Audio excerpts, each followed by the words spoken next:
मैं जो बात कह रहा था वो अधूरी रह गई।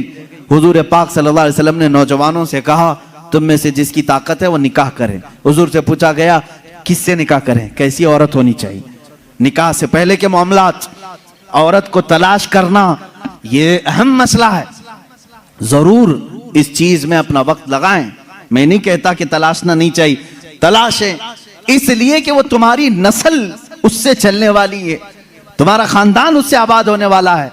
तो खाली तुम गोरा चट्टा रंग देखने के पीछे न पड़ो, बल्कि पूरे एक घर को चलाने वाली, बल्कि तुम्हारे बच्चों की पहली यूनिवर्सिटी है, पहली दरसगाह है। तुम उस दरसगाह को लाने जा रहे हो तो क्या क्या उसके अंदर क्वालिटी होनी चाहिए वो देखो। लोग खाली फोटो देखकर ये रंग काली है गोरी है, काली है गोरी, इसी पर लगे हो। हुजूर पाक सल्लल्लाहु ताला अलैहि वसल्लम ने फरमाया दुनिया में जो भी निकाह करता है उसके चार मकसद में से एक होता है, या तो औरत का हुस्न जमाल देख के निकाह करता है, या औरत के पैसे देख करके करता है, बहुत मालदार है, बड़े बाप की बेटी है, सुनो ऐसे दामाद हो। हुजूर सल्लल्लाहु अलैहि वसल्लम ने फरमाया या तीसरा मकसद ये होता है कि बड़े खानदान वाली है, यानी हसब और नसब आला है, हम तो शेख थे वो पठान है, या फिर और किसी बड़े खानदान की है। पहला खूबसूरती, दूसरा पैसा, तीसरा खानदान। हुजूर ने फरमाया चौथा एक मकसद है वो अच्छा है। हुजूर फरमाते हैं या तो फिर उसके अखलाक व किरदार देखकर निकाह करता है, ये चार में से कोई एक। और रसूल करीम सल्लल्लाहु अलैहि वसल्लम ने हर एक का रिजल्ट भी बताया। जिसने सिर्फ हुस्न और जमाल देखा और कुछ भी नहीं देखा, खूबसूरती देखी, मेरे आका फरमाते अन करीब अल्लाह उसे फितने में मुब्तला करेगा। फितने में मुब्तला क्या, वो खुद अपनी बीवी पर शक करने लग जाएगा चंद दिनों के बाद। खूबसूरत है, पता नहीं कौन देख रहा है मेरी बीवी को, इधर से छुपाओ उधर से छुपाओ, और अगर वो कहीं निकल गई तो शक करने लग जाएगा किससे बात करके आई, किससे तेरा ताल्लुक है, पूरी जिंदगी जहन्नम बना के रखेगा, फितनों में मुब्तला हो जाएगा। मैं ये नहीं कह रहा कि खूबसूरत लड़की से शादी नहीं करना चाहिए, करो, लेकिन उसके साथ जो देखने का हुक्म है वो भी देखो। खूबसूरत औरतें, खूबसूरत लड़कियां तुम्हारे लिए नुकसानदेह नहीं, अच्छी हैं, लेकिन उसके साथ जो देखने का हुक्म है वो देखना जरूरी। मेरे आका सल्लल्लाहु अलैहि वसल्लम ने दूसरे नंबर पर फरमाया जिसने सिर्फ माल देख करके निकाह किया, बहुत पैसे वाला घर है, निकाह करो इससे, क्योंकि निकाह के साथ गाड़ी घोड़ा सब आएगा। हुजूर पाक सल्लल्लाहु अलैहि वसल्लम फरमाते हैं अन करीब अल्लाह उसे फकीर बना देगा, उसे मोहताज बना देगा। ऐसे दामादों को देखा है हमने, हर एक से कर्जे लेते रहते हैं। हाँ, ससुर से तो मिला ही था लेकिन बरकत कुछ नहीं हुई, फिर इससे चार, इससे चार, उससे चार, कर्जे में ही डूबा है, और ये कर्ज की लानत उसकी खत्म नहीं होती। ढूंढ के देखो, ऐसे बहुत दामाद मिलेंगे, या तो फिर वो घर जमाई बनेंगे। तीसरा, जो बड़े खानदान को देखा, हुजूर पाक सल्लल्लाहु अलैहि वसल्लम फरमाते हैं अल्लाह उसे रुसवा कर देगा, वो जलील हो जाएगा लोगों में। हाँ, जिसने अखलाक व किरदार देखा, औरत के अच्छे अखलाक व किरदार, उसकी दीनदारी देखा, हुजूर फरमाते हैं अल्लाह उसे दुनिया में भी बरकत देगा, आखिरत में भी बरकत देगा। अब इसके साथ प्लस क्या है, नंबर 1 तुमने दीन देखा, अखलाक व किरदार देखा, उसके साथ हुस्न जमाल भी मिल गया तो बोनस है तुम्हारे लिए, साथ में मालदार भी मिली तो भी प्लस पॉइंट है, बड़े खानदान वाली भी मिली तो और अच्छा है, सोने पे सुहागा है। हाँ, लेकिन नंबर 1 सबसे पहली चीज उसकी दीनदारी। तुम्हारे घर की औरतों को जब भेजो किसी लड़की को देखने के लिए, सिखा करके भेजो, जाते ही ये ना पूछें क्या क्या पकाना आता है, क्या क्या सिलना आता है, एम्ब्रॉयडरी आती है कि नहीं आती है, ये नहीं, सबसे पहला सवाल करो कि कुरान कितना पढ़ा है, कुरान पाक तजवीद के साथ जानती है नहीं, पहला सवाल करो अपनी बहुओं से। उन सासों के लिए मैं कह रहा हूं, कढ़ाई लिखाई और सिलाई ये पूछना बाद की बात है, पहली चीज उसका दीन पूछो। और उसके बाद मेरे अजीजों, हम सब के लिए सबसे पहला सवाल ये है, उस खातून से ये पूछो कि अहले सुन्नत व जमात से क्या ताल्लुक है। औरतों की तरफ से मर्द के घर जाएं तो भी ये सवाल हो, इसलिए कि ये इश्क़ मुस्तफ़ा की जड़ है। और जहां जड़ खराब हो तो फल नहीं आ सकते। ये सबसे पहला सवाल है कि उसके घर में दीने मुस्तफा कितना है, इश्क़े मुस्तफा कितना है। ये सबसे पहली चीज। अब याद रखना, जिस खातून को इस सवाल के साथ तुम लाए हो उसकी जिंदगी पूरी अल्लाह रब्बुल इज्जत की जिम्मे करम पर है। फिर औलाद अल्लाह के जिम्मे करम पर है। हुस्न और जमाल के साथ अल्लाह तुम्हें बाअखलाक औलाद अता करेगा, बाअखलाक औलाद अता करेगा। लेकिन ये तरीका शादियों का इस तरह से रखो, अगर लोगों को ये मालूम हो जाए ना, आज तुमने रिवाज बना लिया, लड़कियों को देखने आने से पहले सबसे पहले लड़के की अम्मा यही सवाल कर रही है, लड़के की बहन यही सवाल कर रही है, कुरान कितना पढ़ा है, तजवीद कितना पढ़ा है। 2-4 घरों में ये होने लग जाए तो देखो लड़कियों को सबसे पहले अब कुरान पढ़ाना शुरू कर देंगे। क्यों? सबको मालूम है नहीं पढ़ाएंगे शादी नहीं होगी। आज ये एम्ब्रॉयडरी क्यों करा रही हैं? इसलिए कि सवाल तुम पहले यही कर रहे हो, सिलाई आती है कि नहीं। सब लड़कियां सिलाई क्लास में क्यों जा रही? देखने वाले आकर के यही पूछ रहे हैं सिलाई कितनी आती, पकाई कितनी आती। इंडोनेशिया का माहौल मैंने देखा, इंडोनेशिया के हमारे बहुत सारे दोस्त हैं, सबसे ज्यादा मेरे ख्याल से हज पे आने वाले इंडोनेशिया के लोग। क्यों जानते हैं? वहां जो भी लड़की देखने के लिए जाते हैं या लड़के को लड़की वाले देखने आते हैं, पहला सवाल करते हैं हज किया है कि नहीं। हज किया है तो बाप अपनी बेटी देता है, हाजी को दे रहा हूं। और इसी तरह लड़का भी फख्र करता है, मेरे तकरीबन 100 से ज्यादा इंडोनेशी दोस्तों, सबकी औरतें हज्जन है और वो खुद हाजी हैं। कहते हैं हमारे यहाँ शादी से पहले हज करा देते हैं, इसलिए कि इसी बेस पर शादी होती। ये कितने अच्छी चीज है कि दीन का सवाल हो रहा है, दीन पूछा जा रहा है। हाँ, ये तो तुमने लड़कियों से जाकर के घरों में पूछा, कढ़ाई आती है, सिलाई आती है, पकाई आती है। और यही सवाल लड़की के घर वाले जब लड़के पर के पास आते हैं, क्या करते हैं? कौन सी ऑफिस में काम कर रहा है, परमानेंट जॉब है कि प्राइवेट जॉब है, कैसी जॉब है, ये सब सवालात तो है ही। लेकिन धीमे धीमे प्रॉपर्टी भी पूछते हैं, कहां कहां है, कितनी जायदाद है। खुद डायरेक्ट ना पूछें तो किसी से पूछवा लें, बाप की कितनी जायदाद है। ये सवालात हैं। इन बेसिस पर, इन बुनियादों पर जब शादियां होंगी तो खुरापात नहीं तो और क्या होगा। इस्लाम की जो मुकद्दस शादियां थी वो किस बुनियाद पर होती थी जानते हैं? एक वाकया मैं सुनाता हूं तुम्हें। शाह किरमान बड़े बुजुर्ग हैं, बड़े साहब कश्फ बुजुर्ग किरमान के, उनके मुतालिक ये रिवायत है। वो मालदार भी थे, अपने वतन के सरदार भी थे।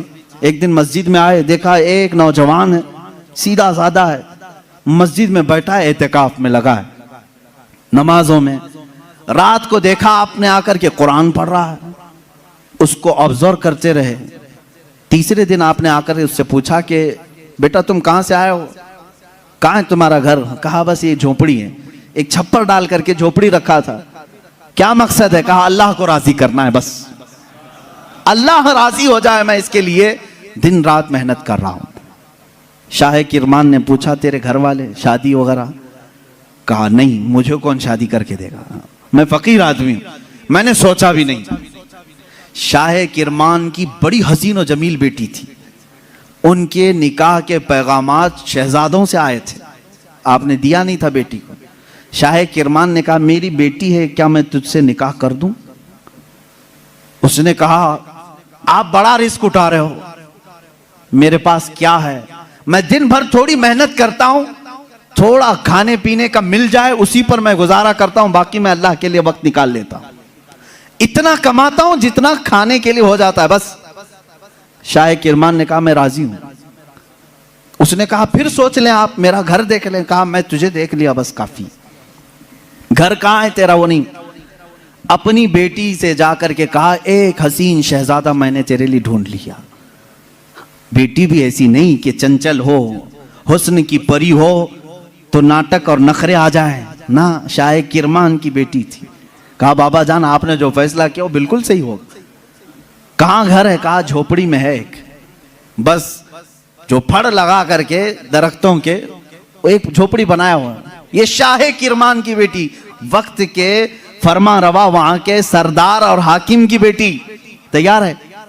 आपने जरूर उस नौजवान में कोई तकवा देखा होगा। कहा मगरिब में आए, मस्जिद में निकाह हो गया, मस्जिद में निकाह हो गया और दूल्हे से कहा आजा अपने घर, हमारे घर खाना खा ले और अपनी दुल्हन को लेकर अपने घर चला। निहायत सादगी से शादी हुई। दूल्हे की तरफ से कोई नहीं, मस्जिद के जो नमाजी थे वही आए, दुल्हन के घर पहुंचे। शाह किरमान की बेटी के यहां दावत हुई। रात को दुल्हन को लेकर ये आए झोपड़ी में। झोपड़ी में सिर्फ एक बिस्तरा लगा था, पर्दे का दरवाजा था, पर्दा गिराया और एक सुराही पानी की रखी हुई है, जिसमें मटका जिसको कहें आप, उस पर एक आधी रोटी रखी हुई है सूखी। खातून आई, सबसे पहले पूरी झोपड़ी को देखती रही और उसके बाद पूछी ये रोटी किस चीज की है। कहा आज कमाई के लिए नहीं गया, आज शादी थी तो आज आधी रोटी खाया हूं, कल के लिए इसको रखा हूं, आधी रोटी बचा कर कल के लिए रखा हूं। वो रोने लगी। खातून कहती मुझे लगता है मेरे बाप ने गलत फैसला किया, मैंने तेरी बड़ी तारीफ सुनी थी। वो नौजवान कहता है मुझे मालूम था बड़े घर की औरतें हमारे साथ कैसे रह सकती हैं, तुम बड़े बाप की बेटी हो। वो शहजादी कहने लगी ना, बड़े बाप की बेटी बड़े घर की तमन्ना नहीं कर रही है, मुझे मेरे बाप ने कनाअत और तवक्कुल सिखाया है अल्लाह की जात पर। मुझे इस बात का एहसास हो रहा है कि मेरा निकाह मेरे बाप ने उस शोहर के साथ किया जो आज खा करके कल के लिए बचा रहा है। क्या तेरा इतना यकीन नहीं जो आज आधी रोटी दे सकता है वो कल भी तेरा रिस्क देगा? तवक्कुल तेरा क्यों नहीं अल्लाह की जात पर कि आज जो तुझे खिलाया वो कल भी खिलाएगा? तूने बचा करके इस तरह रखा तो मुझे एहसास हुआ। मेरे अजीजों, ये है वो इस्लामी शादियां। नौजवान इतना परहेजगार कि आई हुई खातून उससे बड़ी परहेजगार, उससे बड़ी मुतवक्किला, अल्लाह की जात पर यकीन रखने वाली। यहां सारी चीजें मैंने इसलिए सुनाए नौजवानों, जिंदगी सिर्फ हंसी खुशी खेल कूद पिकनिक सैर सपाटे के नाम नहीं, एक दूसरे की जिंदगियों में उतर जाने का नाम है। एक बहुत ही एतमाद के रिश्ते का नाम है। दोनों के दरमियान इतना एतमाद हो, इतना भरोसा हो। अब शोहर और बीवी का भरोसा, एक और मैं बात मैं बताऊं, बीवियां भी सुन रही होंगी, औरतें भी। जो औरत अपने मर्द से मोहब्बत करती है और जो मर्द अपनी औरत से मोहब्बत करता, सिर्फ मोहब्बत करने वालों के लिए पैगाम है, क्या तुम ये चाहते हो कि तुम्हारी बीवी हमेशा तुम्हारे साथ रहे? यहां हो सकता है आप डर करके बोले या खुशी से बोले, कुछ भी बोलो आप, लेकिन जो मोहब्बत करने वाला वो कहेगा हाँ मुझे तो रहना है। बाकी जिसके लिए आफत है वो तो कुछ भी बोलेगा। औरतें जो मोहब्बत करने वाली, मैं ये कहूंगा, क्या तुम चाहती हो कि तुम्हारा शौहर भी हमेशा तुमसे मोहब्बत करे और तुम हमेशा उसके साथ रहना चाहती हो? तो मेरे अजीजों, बुजुर्गों ने लिखा है, वो कितने बेवकूफ हैं वो लोग जो आपस में एक दूसरे से मोहब्बत करते हैं। दुनिया में हर औरत चाहती है कि मेरा शौहर छोड़ के कहीं ना जाए। मर्द ये चाहता है कि मेरी औरत मेरे अलावा किसी और को ना देखे। उन दोनों के लिए चाहिए कि कल क़यामत के दिन जब फैसला हो जाए, मेरे आका सल्लल्लाहु अलैहि वसल्लम ने फरमाया, अगर दोनों की नेकियां आ गई, पास हो गए, तो जन्नत में भी अल्लाह ताला उन्हें साथ रखेगा। और अगर उसमें से एक बेनमाजी था तो मर्द दोजख में जा रहा होगा, औरत जन्नत में जा रही होगी। औरत बेनमाजी थी, मर्द नमाजी था, मर्द जन्नत में जा रहा होगा, औरत दोजख में जा रही होगी। मैं ये समझता हूं मोहब्बत करने का एक तकाजा ये होनी चाहिए कि जब दुनिया में हम एक दूसरे को छोड़कर रहना पसंद नहीं करते तो एक दूसरे को नेकियों की इतनी तलकीन करो कि कल क़यामत के दिन भी नाम पुकारा जाए तो हमारा दोनों का नाम जन्नत में जाने वालों में हो। मैं भी उसके साथ हूं, वो मेरे साथ हो, ये मोहब्बत है। औरत को चाहिए कि अपने मर्द को नमाजों की तलकीन करे, मर्द को चाहिए कि अपनी औरत को नमाजों की तलकीन करे। ये है इस्लामी जिंदगी जिसमें आप खुशियों की और बहुत सारी मुसर्रतों की बहारें देखेंगे। अल्लाह के नबी सल्लल्लाहु तआला अलैहि वसल्लम की आइली जिंदगी और आपकी अज़दवाजी जिंदगी पर मुझे आज गुफ्तगू करनी थी। जो कुछ भी मैंने कहा है मेरे अजीजों, ये नमूने अमल है हमारे लिए। अल्लाह रब्बुल इज़्ज़त हमारे सबके बच्चों के मुस्तकबिल नेक फरमाए। हर आने वाली दुल्हन को मौला ताला आने वाले ये घर वालों के लिए बरकतों और रहमतों का जरिया बनाए और दोनों के घरों में इत्तेहाद और इत्तेफाक मोहब्बतें नसीब फरमाए। ना चाकी ना इत्तेफाकी तलाक जैसी बहुत सारी नहुसतों से अल्लाह हमारे घरों की हिफाजत फरमाए। अल्लाह रब्बुल इज़्ज़त हमारी इन महाफिल की बरकत से हर एक की जिंदगी खुशहाल फरमाए।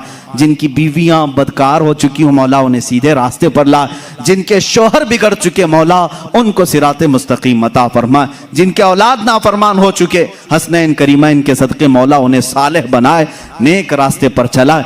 व आखिरु दावाना अनिल हम्दुलिल्लाहि रब्बिल आलमीन।